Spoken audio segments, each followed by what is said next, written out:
سعودی عرب سے $1 ارب کی سرمایہ کاری کے لیے دورہ پاکستان پر موجود اعلیٰ سطح کا سعودی کاروباری وفد کے اعزاز میں وزیر اعظم کے کوارڈینیٹر سردار یاسر الیاس نے عشائیہ دیا۔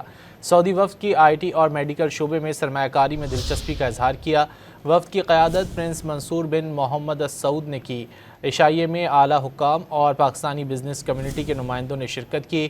اس موقع پر سردار یاسر الیاس نے واضح کیا کہ سعودی عرب پاکستان کا قریبی دوست اور اہم تجارتی شراکت دار ہے۔ سعودی سرمایہ کاری سے پاکستان میں روزگار، سیاحت اور صنعتی ترقی کے نئے مواقع پیدا ہوں گے۔ پاکستان سرمایہ کاری کے لیے بہترین مقام ہے۔ حکومت سرمایہ کاروں کو مکمل تعاون فراہم کرے گی۔ سعودی وفد نے پاکستانی بزنس کمیونٹی سے ملاقاتیں کیں اور مختلف سرمایہ کاری منصوبوں پر تفصیلی بات چیت کی۔